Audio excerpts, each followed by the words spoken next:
What is going on, fishing buddies? What's up, Joe? Triangle.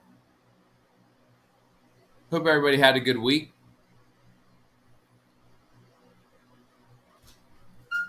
Yes, it is, Joe. Yes, it is. Yeah, John and Lindy, I think, are out fishing. They said they might be late.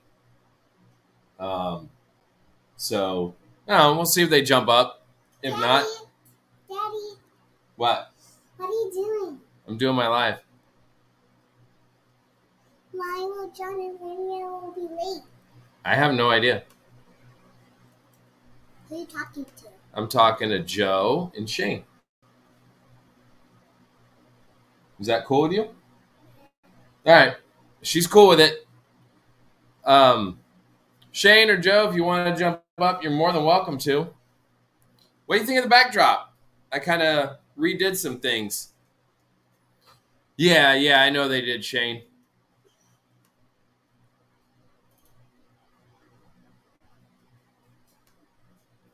Yeah, I got the fish back here.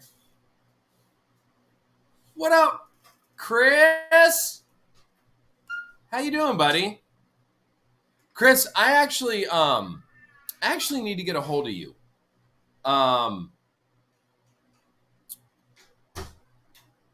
I've got a ton of tackle. My father-in-law, you guys know my father-in-law passed away a few months ago. And what's going on, Hank? What's going on, Kyle? But there is a ton of tackle that I have to go through. I need to get a hold of you, Chris. So I would like to, I don't know, maybe we can FaceTime or do something. There's a ton of stuff in there, dude. And there is I guarantee you there's some retro stuff. There was stuff in there that we had got from a lady that we bought a boat from years ago. And literally there's a ton of tackle in there. And we just kind of threw it in this cabinet. And then we accumulated more stuff. So I would love to do something to where you and I could kind of go through it to see what's in there. I don't know. So I'll hit you up on Instagram or something, Chris, so we can kind of figure that out. Because I would love for you to kind of take a look at everything and just see what's all in there. It's a floor to ceiling cabinet that is loaded with baits. Oh yeah, no, there's some old school stuff in there, dude, for sure. What's going on, Rob? How you doing, buddy? But yeah, and speaking of the backdrop, this is all stuff that my mother-in-law gave me that I got from my father-in-law. The snook that's up behind me with the little mullet going on over here, that was a replica that a buddy of his made him of a 43-inch snook that he caught. Now this was back probably in the 80s when you could actually keep snook that big down here. And he kept it, and he had his buddy just made a replica for him out of wood and did the mullet. So dibs on the original banjo minnow. There might be some in there, Joe. There might be some.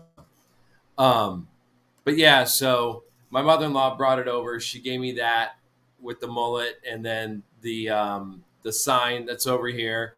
She gave me that, and the bass. This was really cool. The bass that's over here. There's about a 5-pounder. Years ago, my father-in-law was fishing with his father-in-law and caught that one.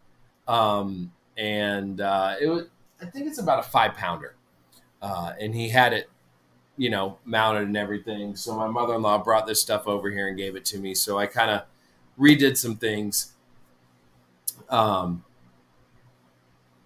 don't know, just to kind of change it up a little bit. And also, I can't let that go to waste. like no, that's got to be up there. And same thing with the sign and the bass. So what's that, Joe? If there's one in that cabinet you speak of, I probably no, but there's so much tackle in there. Actually, Joe, it probably would be cool if you actually drove up when we did it. If I can organize it with Chris, um, doing like the FaceTime or whatever we decide to do. Um, Thanks, Chris. Appreciate that, man. But even if you drove up, Joe, there's so much stuff. We got to get it out of there. So I don't know. It's daunting to even look at it. What's up, Owl's Nest? Thank you for coming in. There's so much tackle in there. Salt water, fresh water. There's just a ton of stuff in there that I don't know. We'll try and go through and see what's in there. There's probably stuff in there that's rusted out, and I mean, But again, guys, if anybody wants to jump up, I just put the link in the chat because John and Lindy are out at Donkeyland. They went out there this afternoon. Joe, I saw that you did the kayak video. That was really cool. You finally got the kayak out. Caught some snakehead in it. That was really cool. I don't know if you guys have seen Joe's latest video where he caught a couple snakehead, kayak, maiden voyage. It seems like everybody's getting a kayak now. I see Buck's got a kayak. I don't know. Should I buy a kayak?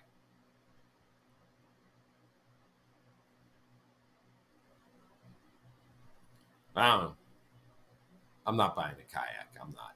As a matter of fact, I'm working on the Scout boat that I got on the side of the house behind me here. So I'm trying to get the battery situation worked out. I may have to buy a couple new batteries, but trying to get that all started up, get the boat fired up, and then eventually take it out. It's a 16-foot fiberglass boat, and I'm hoping to get it out on the water very, very soon. It may be your favorite thing. Dude, I'm telling you, man, that little spot that you went to was really cool. And I've watched a couple other kayak videos of some guys down here in South Florida that are, going out on the kayaks and doing that sort of thing and hitting up some snakeheads. So you look good in it, buddy. Oh, wait, there's a gremlin in the basement. What's up, Shane? Hey, Doc. I didn't want you to sit up here by yourself. I can sit here and talk for hours by myself. I mean, how you doing, man? I'm doing good. By the way, I think you should get a kayak. No, No? man. I got to get this boat going. If you got a boat, you got to get the boat in the water. Yeah. I got to get. Like when my father-in-law passed away, we brought it over here, and now that it's summer, I've had a little bit of time to kind of start kind of going through it and stuff. So I just want to fire up the engine. Obviously I got to get the old fuel out of there. I got to get get that out, get it fired up, figure out a couple of things.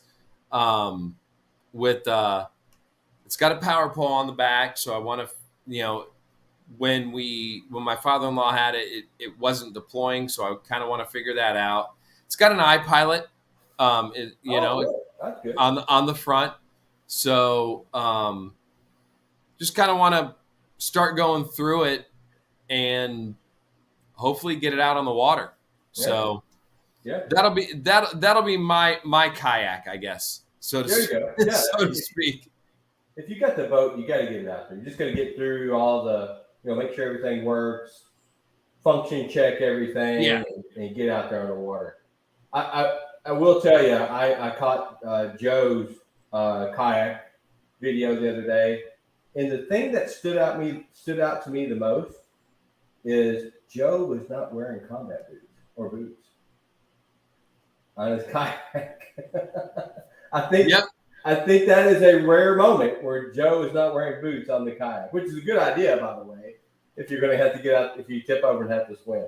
And he was wearing shorts. Oh yeah. What's Joe going on, is Dave? How flexing. you doing? Hey, Dave. Yeah, What's up, Jesse? Yeah. So Shane, you got a tournament going on right now, right? I do. It starts tomorrow, actually. That's right. The 5 bass draw starts tomorrow. There's 891 participants in this tournament. Wow. Yeah, I spent all week, and I've got boxes back here because I got to send things out for other things. But man, I didn't realize how much time it was going to take sending all out the participant codes and everything. But it starts tomorrow. Good luck to everybody that's fishing it. I know John Lindy is out there trying to figure out, how they're gonna figure out the sizes and things they're gonna catch. So yeah. They had a I don't know if you saw their latest video. They had a great day out there at Kenansville. I mean, oh my God, like they were just catching bigs after bigs after bigs. Yeah, I seen it. Yeah, it was awesome. You only get one or two of those type days a year. Yep. And I mean, they were killing it. They were killing it. So I shot John a text today. I got lucky today. This morning I got out and I got a 9-pounder and an 8-pounder here in Virginia. So nice. That's hard in Virginia. And I told John they haven't got a 9-pounder this year. I said, you better step up your game. You need a 10-pounder. What's going on, Charlie? How you doing, buddy? Yeah, I haven't been able to get out and fish this week. I'm gonna sneak out tomorrow for a little bit, and do a little bit of fishing, only for a few hours because it's my daughter's birthday weekend, which obviously you guys know falls on the 4th of July weekend. So yeah, we got a lot of things going on, but so I'm gonna sneak out tomorrow and. I haven't really done a lot of bass fishing lately. I've been going after snakeheads and peacocks the last few weeks. So I'm just going to go putz around over here and do some bass fishing. I'll film it, see if I can make a video of it. Got a couple baits I want to try. I've been seeing a lot of like channels posting like baits you should use in July. So I kind of want to put it to the test a little bit. Just to see. I mean, I'm not calling anybody out. I'm, nothing like that. I want to go ahead and, one of the things I saw was like worms, big worms. Of course. Lipped or lipless crankbaits. And like creature baits. So we'll try some of that. I'm only going to be able to get out for about like maybe 4 hours tomorrow. Yeah. So I'm gonna hit it early, and see if I can pick up some bass. Just because my daughter's having her birthday, she's got some friends coming over the house. We're gonna have a house full here tomorrow night. It's gonna be a scene, man. I feel for you. You know what I mean? I raised 3 daughters. I feel for you, brother. So yeah, it's going to be something. But they're all coming over around like 2:00. Yeah. So I want to make sure I'm back here noonish. Yeah. You got to do your part, or you'll never hear the end of it. Right? Exactly. But still, I mean, dude, I don't know how it is up by you, Shane. It has been stupid hot here. Like I mean, I know John and Lindy have been out there. They've been fishing, and I watch their videos and I sweat, like, because I know exactly what it's like. I know exactly what, and I'll sit there, and it's funny because I'll watch their videos and I look at the water, and if the water's moving and there's some ripples on it, I'm like, all right, they're okay. Yeah. But when it's still, dude, it's brutal. It is brutal hot. Yeah. I mean, like, Not only the heat, but the bugs. When you don't have any wind, the bugs start getting on you too. oh yeah, Yeah, that's 100%. Yeah. Hold Yeah, on, we what haven't did had the heat, but every night is rain, rain, rain here. So, which is okay, but we haven't had the intense heat for sure. what did Rob say? Did y'all see the video of the guy that was bit by a lemon shark and pulled? Yes, I did. Did you Yeah, see that one, Shane? I did see it. Yeah, down in the Everglades. Yeah. Yeah, Crazy. yeah, that was crazy. Like, I don't know about you. Down here in Florida, I'm always wary when I'm washing my hands off in the water, whether it's fresh or salt. I'm always wary about doing it. It's like real quick. Yes. And you have reason to be concerned, right? Fresh Yeah. and salt, right? There are teethy critters that are going to potentially bite your ass as soon as they see something in the water they can bite. Of course. Yeah. Oh, Owl's Nest. You had 14 girls have it? Oh, my God. God bless you, Tiny Tim. Yeah, we only got 3 coming over tomorrow night, which is great. That's awesome. What's going on, Steve? How you doing? Yeah, just anytime. I mean, Donkeyland is different. I mean, it's shallow water. Like, Right. I think you'd be okay. But in the Everglades with that tannic water and it's muddy and stuff like that, Yeah. Yeah. I'll just leave the fish smell on my hands. I don't care. I don't care. Just that's what the shorts are for. Wipe it off. Exactly. Wipe it off. Let's call it a thing. What's going on, Southeast Georgia? Yeah. They airlifted him to the hospital? No way. I didn't know that, Rob. Oh, really? Probably because of the blood loss. Potential blood loss. I wonder how bad it got him. Because I mean, like in the video, you've seen it. I'm sure. Yeah. Pretty much, mostly everybody's seen it. But like, it grabs his hand. It looks like it grabs his hand, kind of like right here. And then he goes in, and his buddies are like, "Get him! Get him! Get him!" And they pull him right back in, but. Yeah, but you do have that main artery that runs right in this area. Right there, yeah. Yeah. I wonder if Most it got it. people think, it's right here, but it's actually in here, right? You get the right spot in there. Yep. You can bleed out pretty quick. It's not like your leg, that up in your upper thigh, where you hit that big artery there and you're done. But You're done. Still a lot of blood. What's going on, Bogley? Hey, Chris. I was up in your neck of woods this last weekend. I texted you, but I'm sure you're out fishing. So we gotta get in touch next time I'm up there. They said the Sharks are keying in on guys releasing fish looking for an easy meal. That makes sense. I mean, yeah. I mean, you're sitting there. You've already got a lot of commotion going on, reeling the fish in, releasing it. It leaves. You're in the water. You're sitting here. You're doing this. I mean, you're just causing commotion. Makes sense. Yeah. You see the it's been posted all over down here, but it's a video of a gal on a paddleboard, and every year they do this thing where, like, I think it's for charity, where they paddle to the Bahamas and then they paddle back from over here on the east coast of Florida, and they're on their way back, and she's just she's paddling, and you just see this fin come up behind her. It's a great hammerhead, And I mean, this fin is literally, Shane, I'm telling you, if it's 6 inches away from the back of that paddleboard, I'll kiss your butt.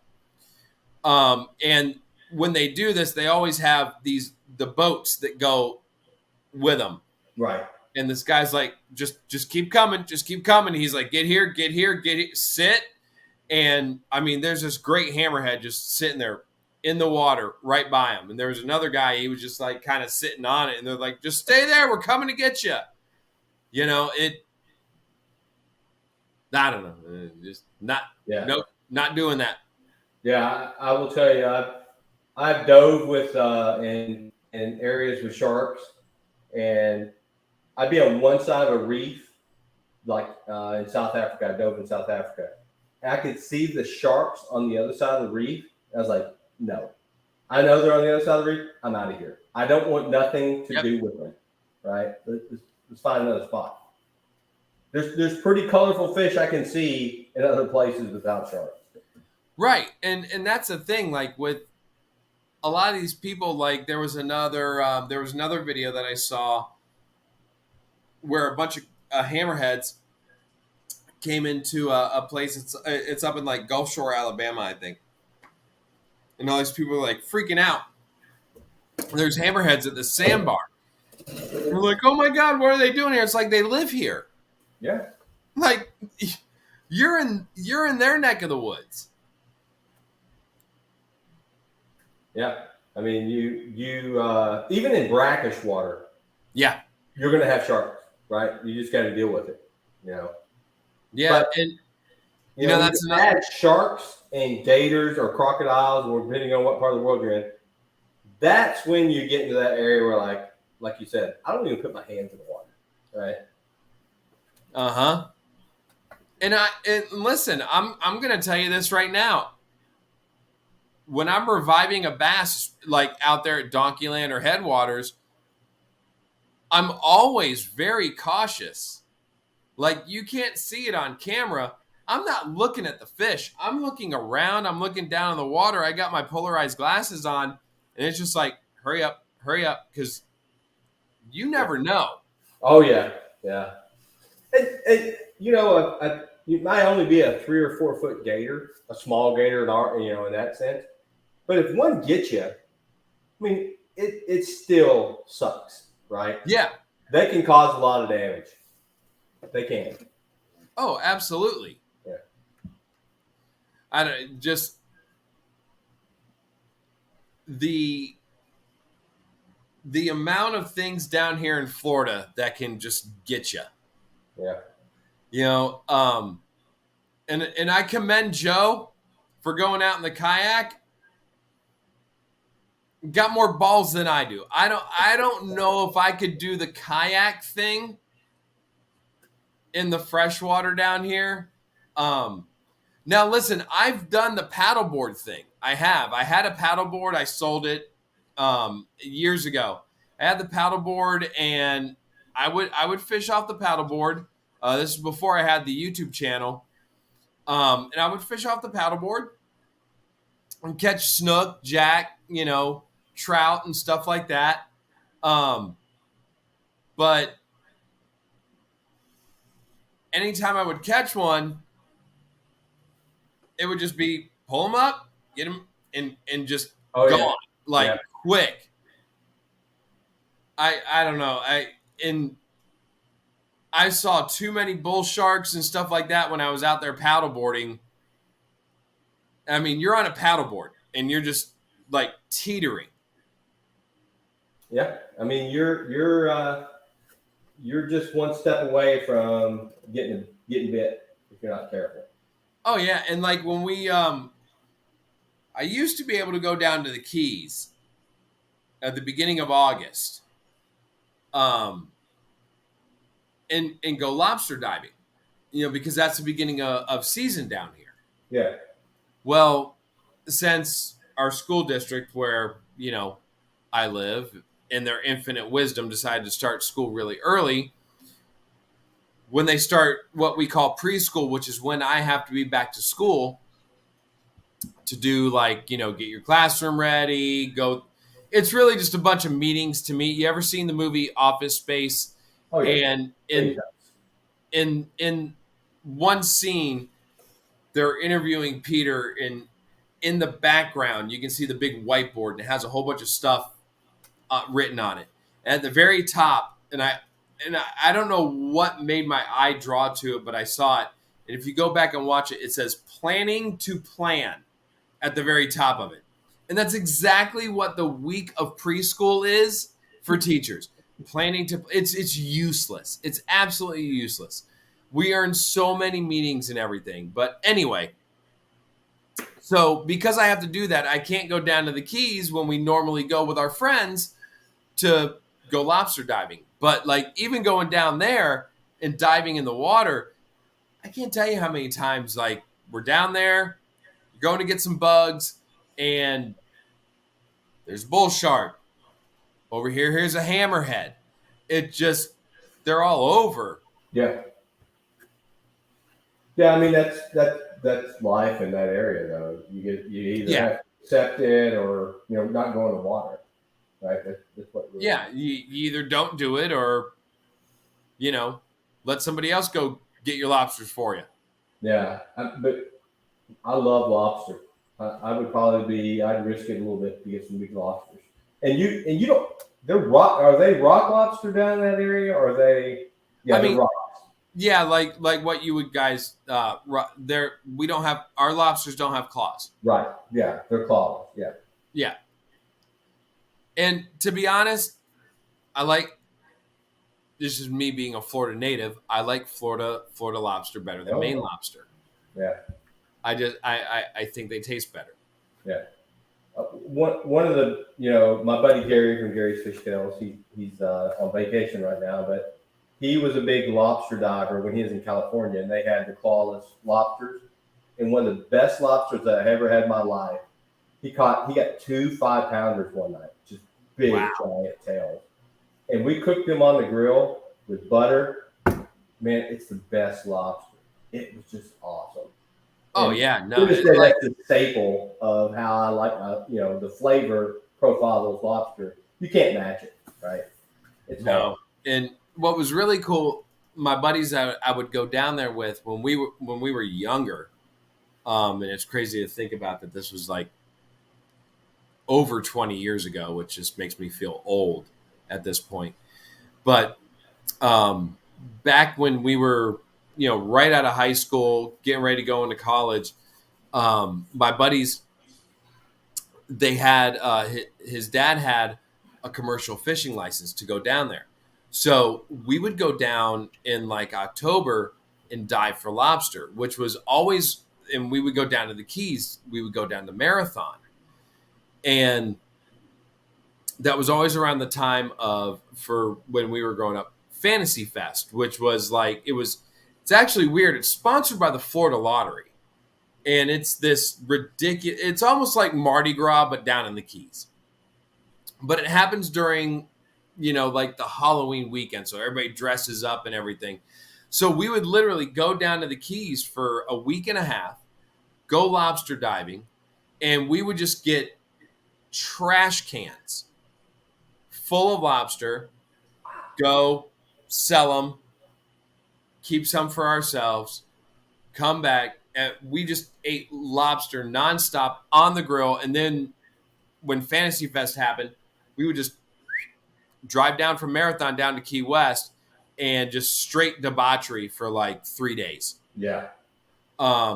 We watched Rum Runner. It's a bar down there. Yeah. And it's gone now, but we watched it catch on fire one night. Oh wow. Yeah. Yeah. It caught on fire, and it was everybody evacuating from it. It was insane. And then one time we were down there, there was this rum that had come out, and I can't remember the name of the rum, but it had a gecko on it. I remember the logo because they gave out these beach balls. And we were outside of Sloppy Joe's right there on Duval Street, if you've ever been down to the Keys. I've been there many times. So we're right there outside Sloppy Joe's. And it's Fantasy Fest.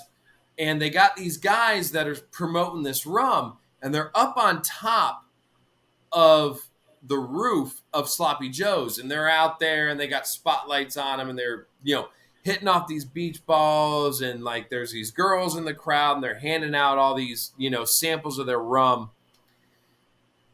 And I'll never forget this. A buddy of ours that we were down there with, he's 6'7". Okay. And they hit this beach ball off, and it lands, like, if you've ever been to Sloppy Joe's, they got the top roof, and then you come down and there's that like awning with all the neon lights all around it. So my one buddy that I'm there with decides he wants that beach ball that's just sitting there, because they're not hitting off anymore at this point. So my buddy that's 6'7" says, "Get on my shoulders." Now my buddy that wants the beach ball is 6'2". Not a short guy. No. He gets on his shoulders, and they go up to the front of the awning to try and get this thing. And my buddy reaches up to get it, and he's there. Oh, he's so there. He's got his hand on it. And then somebody hits my buddy that's 6'7", and he just kind of goes like this. So what happens to my buddy that's on his shoulders? He hits the goddamn neon sign, and it shatters. And they're standing in basically like this cesspool of beer and just nonsense. And you see both of them just like, and then go down. My first reaction is to laugh my ass off. Of course. And I absolutely did. We run over there. They both get up off the ground, and my buddy that was on his shoulder, he's like, "I got it." And he's got the goddamn freaking beach ball in his hand.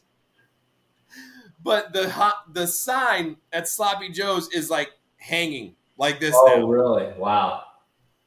So we hightailed it out of there. Sure. Yeah. Yeah, that, Duval Street in Key West, on any given night, you can see some crazy. Oh, yeah. I've seen some crazy. I've been down there probably 20, 25 times in my when I was in the military, I had a unit down there. I had to visit all the time. So I would go down there. I've seen, you're talking about your buddy at 6'7". I watched a guy 6'7", 6'8", just walking down the street, drunk as all get out, just woo, just face planted on the sidewalk. And he was so big and so large, everybody's trying to move him and get him up. It's like, they couldn't do it. I was like, "See you, buddy." Yeah, it's a crazy place. Dude, it's wild down there. It is. It is. And I mean, now that I'm older, I really have no desire to go down there. No. Same here. Like none. But like when my wife and I were, I was in my late 20s. She was in her 20s. And I used to coach travel softball with a buddy of mine. And that's actually how my wife and I met. His wife at the time is my wife's cousin. And he had his oldest girl involved in travel softball. And he's like, "I need you to help me coach. I need you to help me, to pitch and everything like this." Because we used to play baseball and stuff like that when we were in high school. And so I did. And he's like, "Dude, at the end of the year, we have a tournament in Key West." He's like, "Everything's paid for. Hotel, da-da-da-da-da. You and Jen, come down." So we go down there at the end of the year, and I mean, we had a good team, but of course, we were out the first day. And I'm like, kind of subconsciously like, yes. Mm-hmm. Everybody else has kids. Everybody that we're down there with, they all got kids. They're 8 years old, 9 years old, 10 years old. They got to figure out something to do. My wife and I, we have no kids. And we're like minutes from Duval Street at the hotel we're staying at. Dude, her and I had the best time. Oh yeah.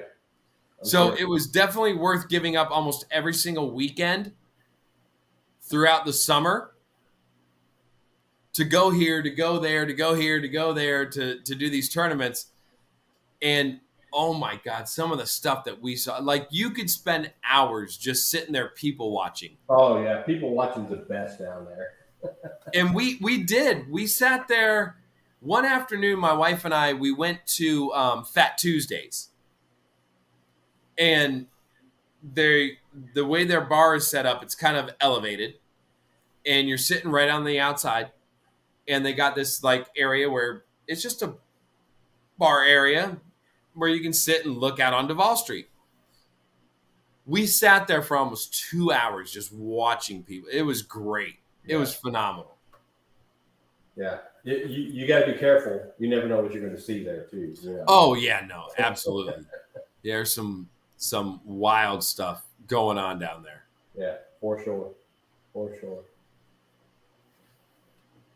So when it comes to fishing, Shane, you went out what yesterday? This morning. I went out This morning. Yeah. Did actually, honestly, I only caught 2 bass this morning, and both were giants. Like I was telling you earlier, one was 8 pounds, one was 9 pounds. Wow, I would take that all day. I would too. I can't complain about that anyway. And I only fished for 3 hours, and I was just fishing in specifically one area with this one technique. But it was a good day. So over this 5, I'm going to make it a 6-day weekend for me. I'm going to fish every morning and every afternoon, with the exception of the 5th, which is my anniversary. Even though I've been married 28 years, don't forget the anniversary, right? Oh, happy anniversary. Yeah. That's awesome. Thank you. But I'll be out there hot and heavy. And we'll see if we can catch some more big ones for sure. Yeah.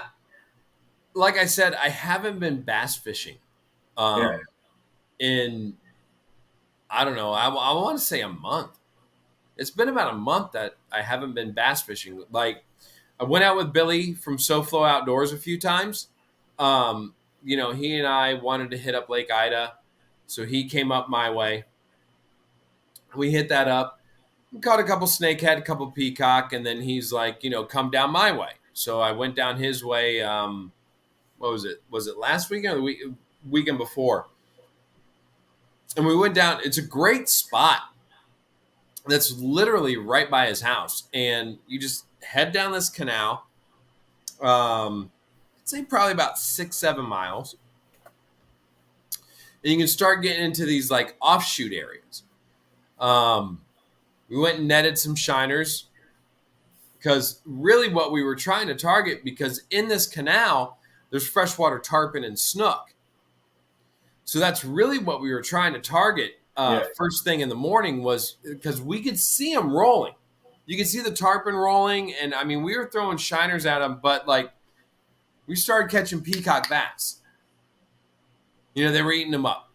Yeah. So, hey, I'll take them. It was fun. Absolutely. Never got on the tarpon or the snook, and then we knew we were kind of limited with the time that we had, because we knew that there were going to be storms rolling in around 1:00. Yeah. So we started going back up into the canals and looking for snakehead, looking for bass and peacock bass. And it was really weird. We actually ended up catching more largemouth bass throughout the day than we did anything else. Caught a couple snakehead, had a couple big blow-ups on a couple big snakehead that just, they didn't take it. But it was really cool. And it was kind of,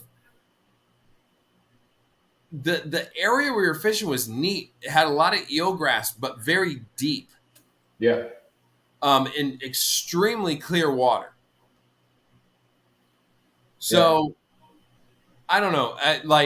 And Billy was telling me that when his family moved down here, because they're originally from Pittsburgh, the Pittsburgh, Pennsylvania area, somewhere up there. And if Billy's in here, if I got that wrong, let me know. But back in the late 90s, he was telling me he's got a picture of his dad on that same canal, which supposedly is the same canal that bullseye snakehead, were first spotted. And he's got a picture of his dad. He says he thinks it was like 1999 of his dad with a snakehead. Wow. Yeah.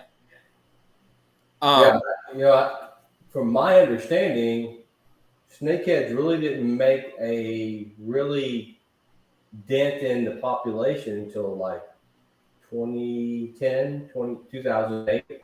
That's when we started really noticing and people catching snakeheads. So, Right. Yeah, that's basically 10 years earlier than what we Right. think. And, a lot of people make a big stink about they're invasive and this and that. But I mean, if they've been here since that long, Yeah. I mean, I don't know. People go back and forth with it. You got guys that are they're gonna kill them no matter what. What? Avery's out here. Yeah. Do you want to say hi to everybody? When are you gonna come and sit and eat? Do you know? I will come in a little bit. Okay. Your other daughter is here. All right. I guess the girls want to say hey, Shane. Oh my gosh. Oh. Ow. There they are. Hello. Say hi to Hey, Shane. how are you? Hi. Good. Waiting my goodie bag for them now. Yep. This one Ow, you're still hitting me in the head. has a birthday coming up. Happy birthday. Thank you. 3 days, right? 3 days. Yep. She'll be 11 years old. Ooh. Growing up fast. I know, man. Looking at it look like I'm hurting 11. It happens quick. All right, girls. All right, go back in. Say bye to everybody. Bye. Did you just cross your eyes? Oh my gosh. Joe said happy birthday. Thank you. She said thank you, Joe. Yeah, I saw that, Joe, that the northern snakehead had been spotted in Louisiana. Yeah, we got northern snakehead up here, and I seen a picture today. A guy caught a 39-inch long snakehead. It was huge. We refer to them as dragons up here. Yeah. But they're pretty prevalent. I've only caught one in the last 4 years of fishing up here. But I've seen them. I've had them hit. But if you get out in the rivers like the Potomac, they're everywhere. Yeah, the ones up north. I mean, I know I've had Glenn from Ray's, Arkansas, say like up there, they're like, if you get them, you kill them. Yeah. What's up, Annie Finn? Joe, yours starts high school. Yeah, it happens too fast, man. It happens way too fast. Yeah, it does. But here's my thing for me down here in South Florida. Okay? I can sit there in an outing, and I have multiple videos where I'm catching snakehead, largemouth bass, and peacock bass, all within the same day, all within the same body of water. Yep. So for me, I don't think that they're having that impact that a lot of people thought they would have. What up, James? Just down here now, northern snakehead. I don't know because I don't live up north. I don't know if they are, but from what I see down here, I can go to any body of water where I know there's snakehead, I know there's peacock bass, and I know there's bass, largemouth.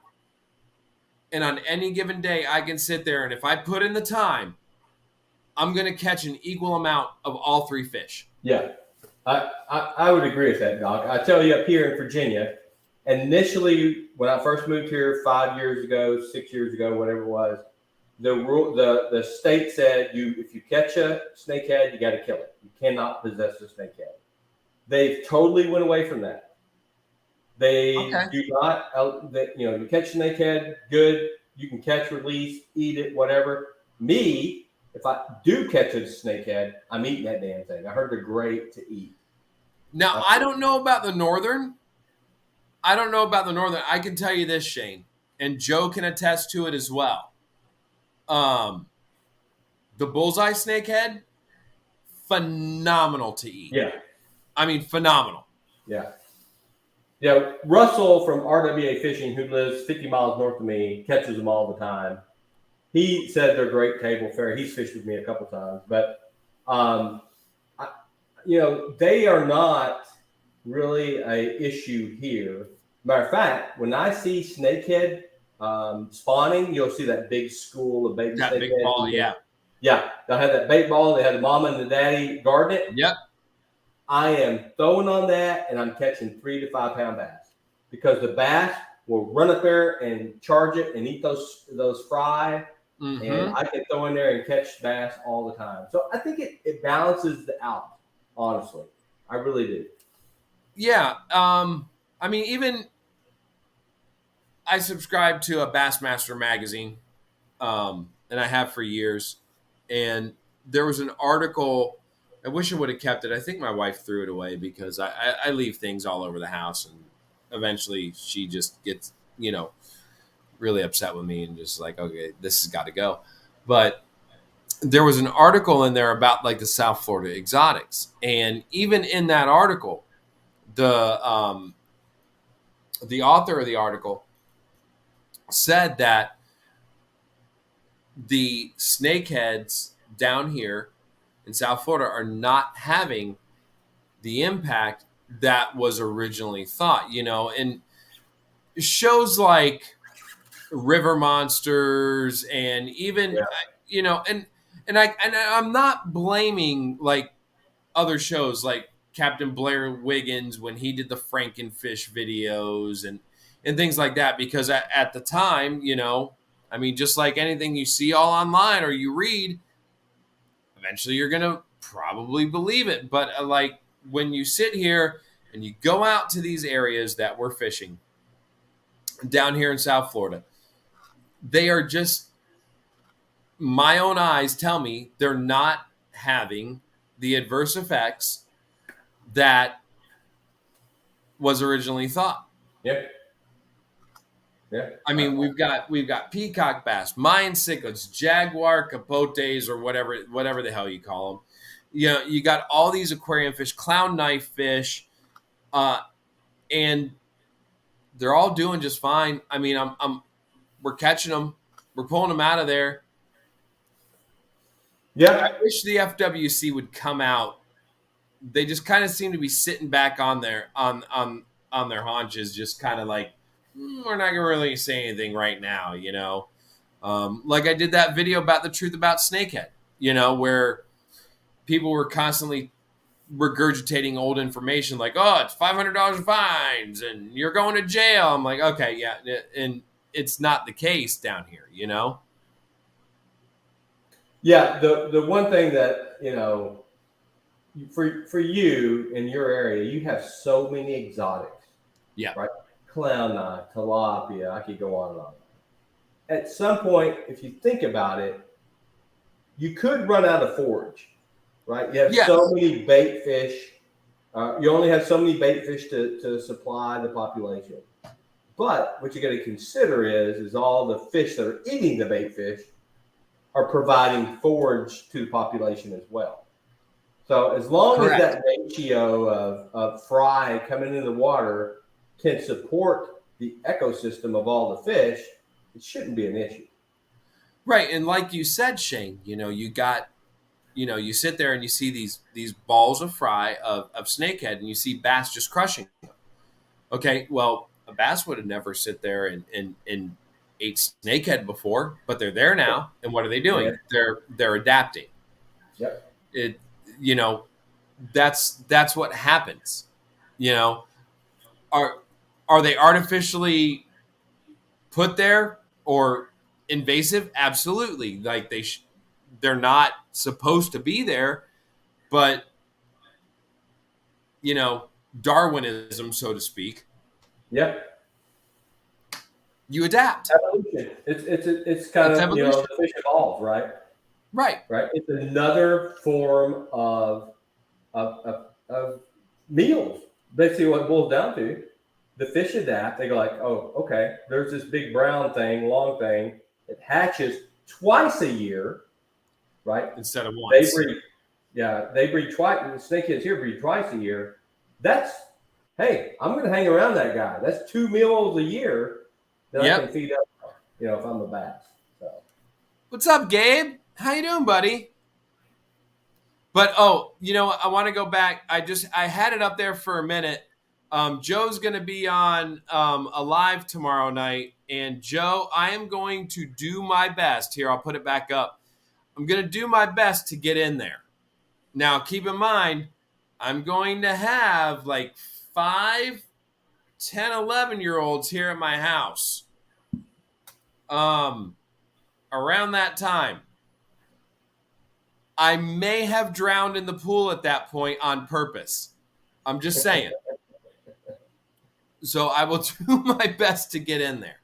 Yeah, Joe, I'll be there. I won't miss it. I'm a big, Joe's on live. I'm going to be there. What up, Anti?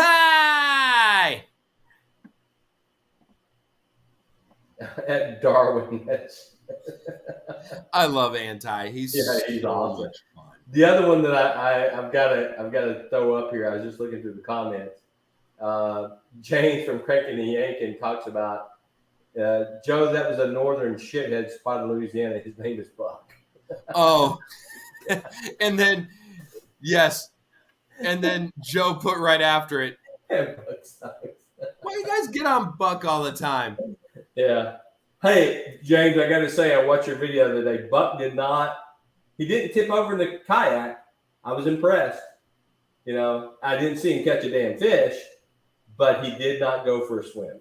Now, see, I haven't watched it yet, Shane. I got it on here.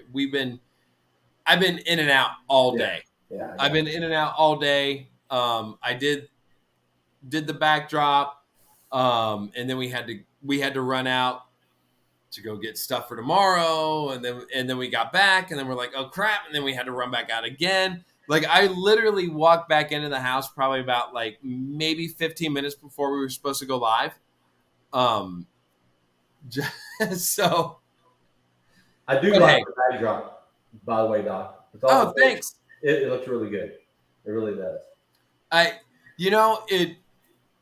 I really liked all my Bruiser baits back there. I still got them back here. I got my Bruiser baits here. I got them there. But I don't know. When my mother-in-law brought that snook and stuff over, I was just like, it has to go back there. It has to. Absolutely. And when she brought me the fish too, I was like, I got to find a way to make it work. So, yeah.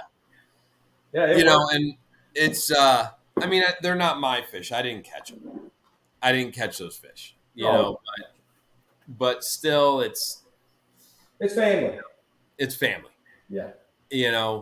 And what was really cool about this one is my father-in-law caught that with his father-in-law years ago. That's cool.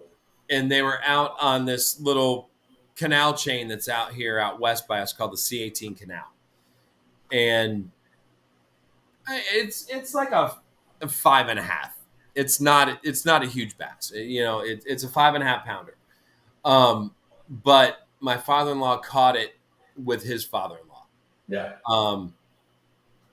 And my father-in-law's father-in-law had it mounted for him. Yeah. That's awesome. So, the story is more important than the size of the fish, right? Yeah. The story matters. It does. Yeah. And then the snook, the replica, he caught this one, it's 43 inches. when you could keep a 43-inch snook down here. You can't do it anymore. The slot is 28 to 32 here on the East Coast. Yeah. I got to find the picture. It's somewhere here in the house. I should have dug it out tonight before the live, but just running back and forth. My father-in-law, it's awesome. He's got the snook, still before they cleaned it and everything. He's holding it like this. And the fish's mouth is open, and he has a freaking Bush Light can in the fish's mouth, and there's still room. Oh wow!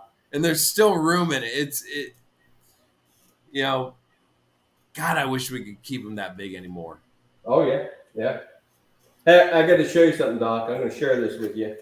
I got this box earlier in the week. Oh my gosh! This is the Precious. This is the traveling tackle bag.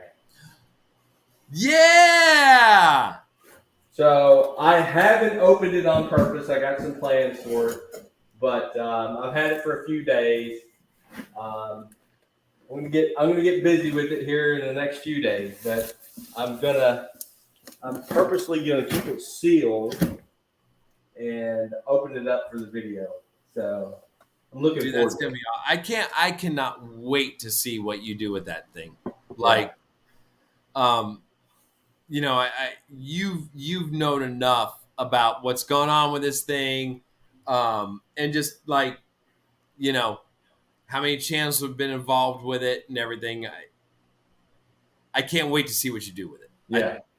Yeah. I watched Norm G did a really good video. He didn't name the video the correct way. I get it, but he knocked it out of the park, and I had an idea. No, the video was great. Yeah, I think it could have been named Traveling Tackle. It had to be in there somewhere, but like, I'm not going to sit there and tell somebody on their YouTube channel what to do, but Yeah, but there's a kind of an expectation, right? You get the traveling tackle bag, you should kind of, go down the same path everybody else was. With the traveling tackle bag. I had an idea. I'm going to be honest with you. Speaking of Joe, just threw that up there. I had an idea for an intro to the traveling tackle bag, and I started going back and looking at all the others, and then I looked at Joe's like, damn it, Joe, you stole my idea. No, Joe did a great job with like movie trailer style, and when I did my intro with it,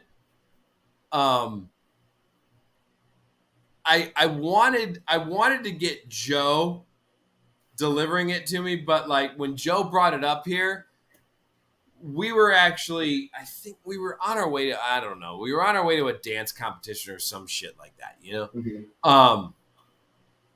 So like he brought it up, but like I only had a couple hours to like sit here and hang with Joe. And it turned out Joe and I sat here for like a couple hours just shooting the crap. Like it was, but I wanted it to be like me going out the garage door. Like if you watch my video, the garage door opens up, traveling tackle bags there. I wanted it to be like me going out in my flip-flops and Joe walking away in his boots. That would have been awesome. And I totally thought about it after Joe left. Yeah. And I was like, shit. So I still did the garage door opening, like Joe dropped it off, like he was knocking on it, and I tried to convince my wife to put on like these boots that and like I don't really own any other like real shoes except my work shoes, which are like nicer shoes because I teach, or flip-flops. That's all I have. I bought a pair of boots years ago when I was taking my students to New York and it was cold as hell. And I bought a pair and I was trying to convince my wife to put them on and walk away. And she's like, I'm not doing that. So I was like, all right, well, there goes that idea. Yeah. I've got a. Have you ever heard of the Moab? The word Moab, Yes. the mother of all bombs. Uh-huh. I So I have. will tell you, my theme is going to be around the mother of all bombs landing in my lap, and you can see what Nice. we I can do like with it. it. Had to, hey, I'm not, John has this great creative mind with music and all that stuff. I'm pretty shallow on the creative side, so I had to reach back into my military, what I've done in the past. I was like, oh, the mother of all bombs has landed, and we got to make it work. So that's kind of going to be my theme for it. Yeah, John always does a good job when it comes to, thinking. You fish with John. Yeah, When you're out there's something that'll happen throughout the day that just kind of triggers his head. And then that'll be like the music, or that'll be like the theme for his video.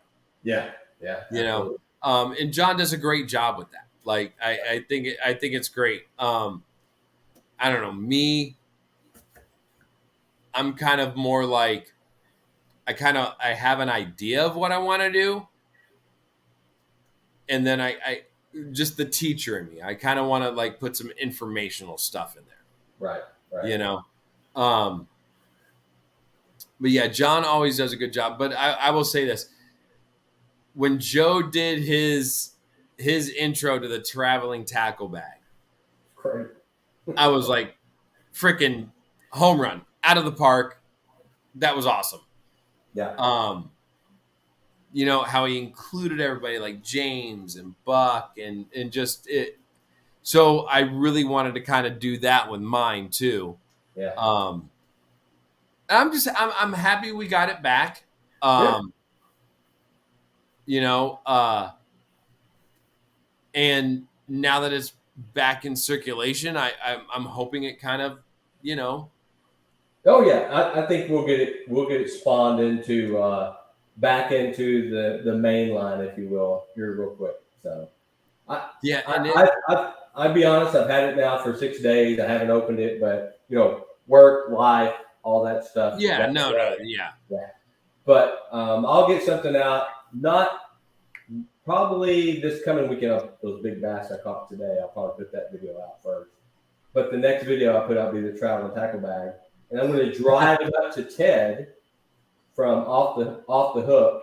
And okay, yeah, I'm going to deliver it to him. I've got to be up in Penn State. I think I work for Penn State University, but I live in Virginia. I have to drive up there once a month, so I'll meet Ted somewhere, and I'll drop it off to him and see what he can do with it. dude, that's so cool. I'm so like, and that was kind of what like once we got it down here in Florida, and we were fishing, and I passed it off to John and Lydia when they fished and everything. We were sitting there, and we were in the parking lot of Headwaters, and we were talking about it. Like, how cool is this? Like, we were just like ripping off channels, like of who we could give it to, and just like where it could possibly go, and just like the things, and we were like, all right, it's gonna get really heavy, it's gonna get expensive to ship, and that's why we kind of started, when Joe gave it to me, Joe had put some money in it. I put some money in it for John and Lindia. John and Lindia put some money in it for Rob, and just kind of just to help the next guy or Yeah, girl out, yeah, because eventually that thing is going to get just stupid packed. yeah. I just looked at the postage. It's $23 to ship from me from Florida to Virginia. So Yeah, it was. I want to say I think I still have the receipts. I think it was almost $20 that I saw on the packaging. Because remember, like, I didn't ship it. Joe brought it to me. I yeah, gave it to John and Lindia. John and Lindia gave it to Rob. But I Buck had sent it to Joe, and it was almost $20 then. yeah, yeah. Yeah, I'll make Correct me if sure. I'm wrong, Joe. Correct me if I'm wrong. Yeah, I'll make sure.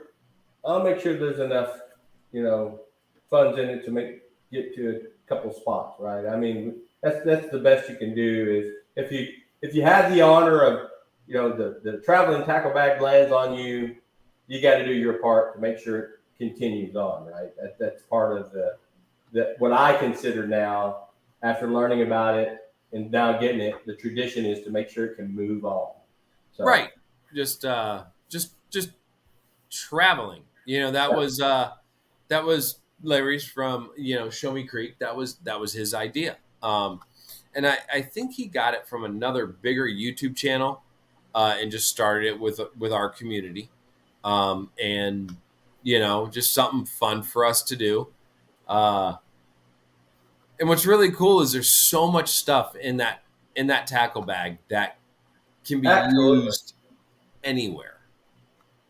Oh yeah. Anywhere for anything. Yeah, I agree. And again, I'm just going off what I've seen. Haven't opened it yet, but I think I'm gonna have a blast with it. I'm just gonna leave it at that for now. And Oh yeah. I'll put a little something in there, maybe kind of surprise a few folks. So. Would Crank and Yanking got it to me, gave it to Buck, mailed it to me. Oh, okay, not sure how much it cost. Well, I'll tell you what, Shane. Since I'm going to go fishing in the morning, it's already 9:00, and I know my wife is going to need help getting some party stuff together this evening because we got some kids coming over here tomorrow. I think I'm going to kind of cut it short tonight. Yep. What is it?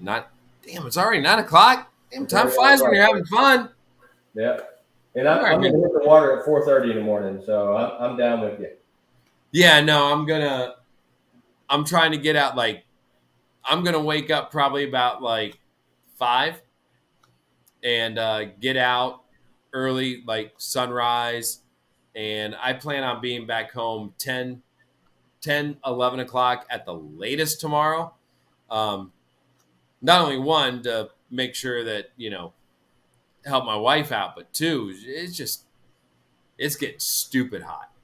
Oh yeah, I'm with you. I'm with you. Well, good luck tomorrow. Yeah, and good luck to you, man. And the tournament starts tomorrow, right? It does. So good luck to all those folks out there fishing the 5 bass draw. Now, is it still open or no? It's closed? Actually, I just looked at my email. I got 16 folks that have asked for participant code tonight that I'm going to get off here and give it to them. So at midnight tonight, I'm going to stop allowing people to come in. So if you want to get in, I'll be generous. Maybe noon tomorrow, but I'm fishing in the morning, so you're going to miss a day probably of fishing if you wait too long. All right. Well, guys, if you haven't got into Shane's tournament yet, get in. I will try and get in, Shane. I'll send you an email if I do. It's just I know that over the next month, we got a lot going on. Yeah, totally. And I don't. Life happens. Life happens, exactly. Yeah. So if I can, I'll shoot you an email. Sounds good, buddy. But I really appreciate you. I really appreciate you jumping up and hanging out with me tonight, and I really appreciate everybody coming in tonight. Yeah, it was cool to get back on, spend a little bit of time talking fishing. I haven't been able to do that in a couple of weeks. We've had so much family down here. Oh wait, hold on. Before we go, we got to get the in Florida. This is an actual law. You cannot imitate an animal. You cannot sing in a swimsuit. You cannot shower naked. Take that for what it's worth tonight, ladies and gentlemen that live in Florida.